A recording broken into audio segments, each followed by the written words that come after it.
Welcome to Tablenauts. My name is Max.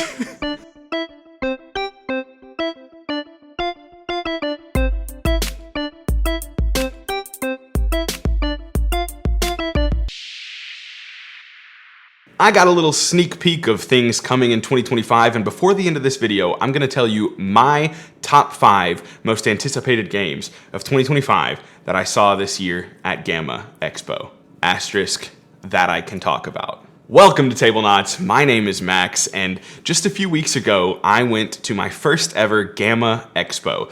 We were very fortunate. This moved actually closer to us, and for some reason, we didn't attend last year, but I will not make that mistake again. And I'm here to tell you the things I saw there, whether I recommend you attending, and of course, the 5 games that I saw at GAMA Expo 2025 that I am most excited about. So first and foremost, I'm gonna run through just a few of the things that I got and I'm looking forward to. They may not make the top 5, but they are things I want to share with you. And we're gonna start small, really small, and that is with the Pagan Fate of Roanoke play pack. I don't even know what it is, but I really wanna play this game.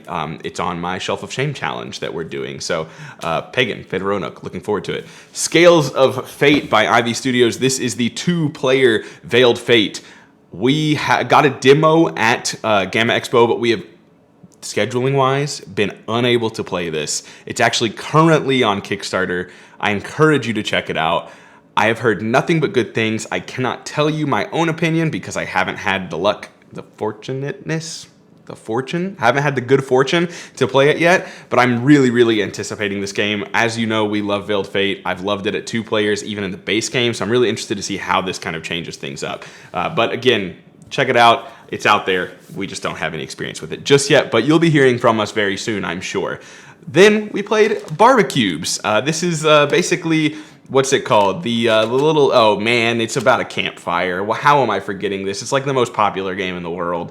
Okay, I can't remember it, but basically, instead of campfire, you're now putting meat on a grill. Cute. It utilizes the tin. I don't actually own the campfire one, so I'm happy to have this, but you know, if you like those tin games, this is definitely a good one. I don't know if it's quite as good as the other, but it's definitely good. A few games I cannot speak to at all, but we received and I thought they looked cool. Vegetable Stock by Arcane Wonders, Pets by Arcane Wonders, both of which I'm very much looking forward to. Curses and Covens, which is from Good Games Publishing, which just looks absolutely stunning. The art on these cards are incredible. Again, we got little like teaches and demos about this, but we haven't had the chance to play it yet. Mindbug Beyond Eternity. I've never played Mindbug, but I've heard great things about it. This one I have played. The Lord of the Rings Fellowship of the Ring trick-taking game. That's a mouthful. I was able to play this with Nick and Mike from the Brothers Murph, as well as Jamie from Foster the Meeple. As you know, Tablenauts, we're kind of haters of the crew. You know, we can't really tell you why we don't like it. Maybe it's not that we hate it, but it just never deserved the hype it got for us.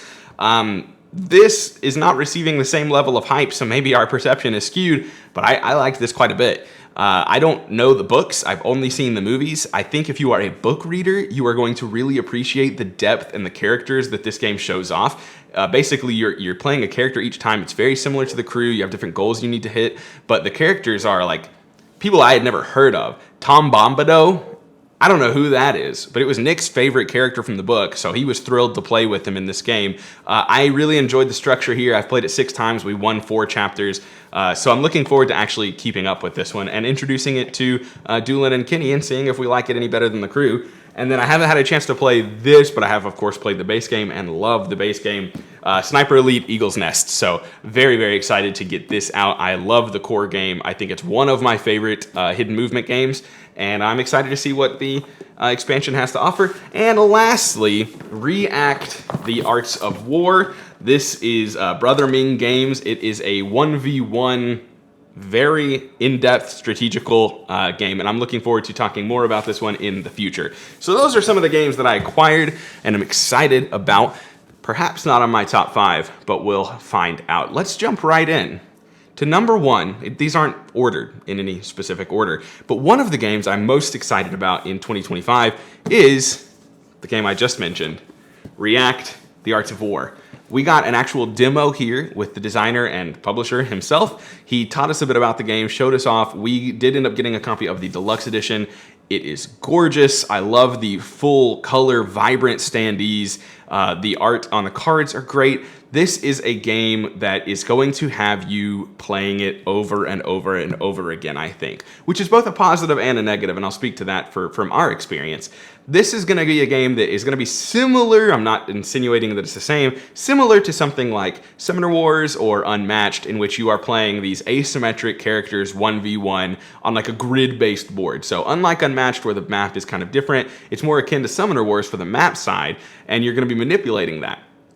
You are basically playing a card into a column, and then your opponent has the chance to react and play a reaction card, and then you have a chance to react back. And basically, once everyone is done reacting to what the other person's doing, they resolve from back to front. So another game that I played at GAMA but don't have is also another game that's escaping me. Very popular right now. Cannot think of it. Pandasaurus, I think. And it's another game where you resolve back to front. So this is like that. So you're going to like play something down, and then your opponent's going to know, okay, that's going to hit me if I don't move out of the way. So they'll play a move card. And then you can react to that, and then they can react to that, and then you do them in back order. So they'll move, you react to their move, they move again, you miss, something like that. That's just an example turn. Really interesting. I'm very excited to play this, but I am understandably hesitant because it seems like a game that is deserving and almost necessitates repeat plays for you to really familiarize yourself with the characters. I've only seen a few of them, but they all play wildly different, and it's not a game that like you immediately look down and you're like, oh yeah, I get this. I get how to play this. Something like Summoner Wars, for example, I don't get how to be good at it, but I fundamentally understand, okay, I move here and I attack at this range and blah, blah, blah, and I roll this amount of dice. Things here are far more unique and different. And for example, I was manipulating speakers on the DJ, and like I had to line up the speakers on the Y and X axis to target the opponent, the person we're trying to damage. And then of course they can just move out of the way, but then I can counter that with a react, and it is just very interesting, and I'm incredibly excited to dive in to each individual character and see how they play, but admittedly scared that it won't see the table enough to really be the home run that I think it can be. So that is one of the 5 most anticipated games that I saw at GAMA 2025. The next one is another one I mentioned, and that is Scales of Fate. This has been one that I've been looking forward to since the day they announced it. You all know our love for IB Studios. You all know Doolin and I's love for Veiled Fate, and particularly Doolin. And I do think the game works at 2-player in Veiled Fate, but this introduces a much different puzzle that I'm excited to figure out. Again, I've not had the opportunity to play this, but that does not mean I'm not excited for it. I've been looking forward to it for quite some time, and I'm ready to play it. It's got some lush components with these nice chonky pieces. I'm sure it's going to be deluxified. I haven't even checked out the campaign page yet, but I encourage you to do so. I think it's probably going to be great for a 2-player game. I love deduction. That stuff is just up my alley. I love Cryptid, I love Awkward Guess, I love normal Veiled Fate, I love normal Veiled Fate at 2, I love the expansion, so on and so forth. So I just very, very eager to play this. But we haven't had just us two, just Doolin and I, or just Kenny and I yet for the past like month. So when we get this to the table, you will be hearing about it. But until then, it remains one of my most anticipated games of 2025. Next is a game I don't have in front of me. In fact, the next 3 are not in front of me, but I wish they were. First one on that list is either on GameFound now or recently off GameFound, I think the latter, and that is Nanty Narking, The Rise of Cthulhu. Nanty Narking is a game that I've always been interested in. Since I first heard about it, since I heard it was a re-implementation of Ankh-Morph Discworld. Tell me in the comments if I got that right. This just looks awesome. I love the theme. Even in Nanty Narking, I appreciate the theme. I think that it's like dark and grimy Victorian. I like that. I love the variable win conditions and how each person is secretly going for one thing in particular to get them a win, and how no one is playing the same. I mean, you're all playing the same game, but everyone's got their own motives. I think that sounds awesome. And whether you like it or you hate it, I'm a Cthulhu guy. I've always enjoyed Cthulhu theming. I've always thought the cosmic horror is so entrancing to me. I love the monsters and the grittiness. I am trying really hard, guys. I think it's just awesome. And so for me, when I saw the re-theme and I saw the additions that they're making in the expansion, I should clarify, The Rise of Cthulhu is an expansion added to Nanty Narking. It's not a second version. It's just a full-blown expansion that you can add to it. When I saw the minis and the art, and I'm in. I cannot wait to get this game. I'm very, very, very much looking forward to it. It seems a game that plays well at a variety of player counts, and one that I'm just eager to dive into. And then Kinfire Council is another game I'm interested in. Now, I have no experience with Kinfire.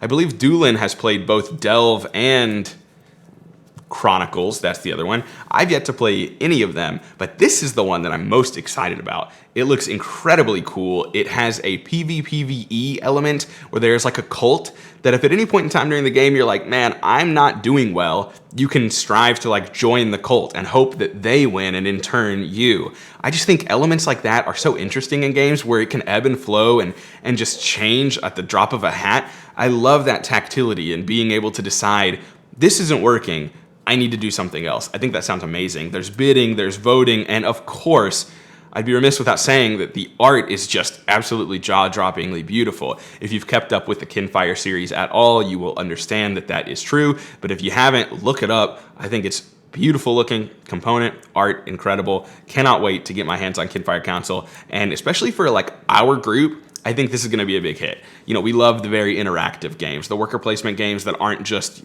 full-blown Euros. I like the ones where you can manipulate and be mean and things like that. Something like, I'm so bad with names today. Argent the Consortium. I love that game. I'm not insinuating these are similar. I have no idea if they are, but just the way that you can really be mean and interact with each other. And I believe that Kinfire Council is going to provide similar feelings.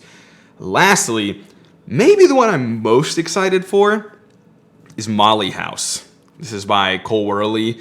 I believe it's already out and in the hands of people in Canada. I, unfortunately, do not live in Canada, much as I wish I did, but Molly House looks fan-freaking-tastic. If you watch the YouTube channel, if you listen to Board Game Box Office, which if you don't, you should, it's found on every podcast platform you can think of, then you know I love weird, unique, different things. I like games that I can introduce to people where it's not a re-implementation of something great. It's something totally, wholly different. And I think that this one seems to be going that route and something that I love. In fact, I spoke with, I think his name was Drew. I apologize. Cole Worley's brother was there at the booth at GAMA and was talking to us about it and mentioned, you know, that they often go for games that are going to get reviewed at 1s and 10s. And I kind of feel like that's the same sort of mantra that I have where I'm just like, I want the games that are polarizing. I want the things that some people really dislike. One of my favorite games of all time is Cosmic Frog. I love that deck where one person has the potential to go 5-6 times in a row and everyone else is just sit there waiting for their turn to arrive. Because it isn't just all sunshine and rainbows. Like going 6 times in a row is great. And then you're set up for 12 turns or however many turns of just getting smacked over and over again. So you better hope you set yourself up well. I just find those things that some people will latch onto and hate are also some things that some others will latch onto and love. And I tend to really like those toothy experiences, the games with a lot of teeth that can kind of bite and make people mad. And I think that this might be one of them. I love the theme. I think it's incredibly unique. I love the implementation of the mechanisms within the theme.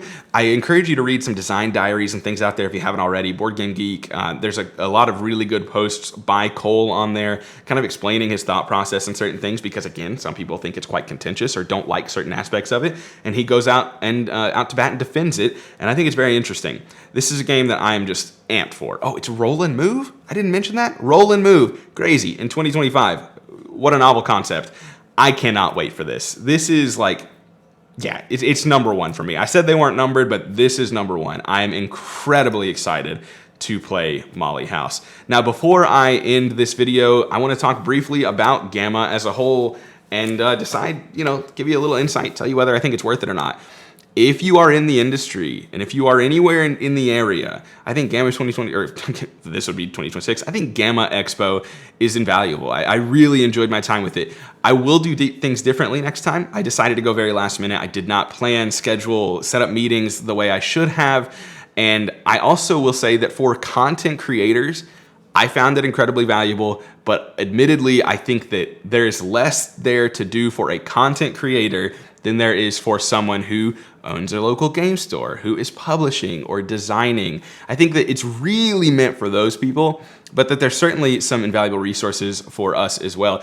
If you don't know, I am looking for a full-time job in the board game industry. We're moving and I would love a remote job, and why not work in an industry that I'm passionate about? So I went to a couple of different panels where they talked about building a resume and how to get jobs, and they talked about just the ins and outs of the industry, and those were very educational and helped me out a lot in what I imagine will be a good push towards what I want to do in this industry.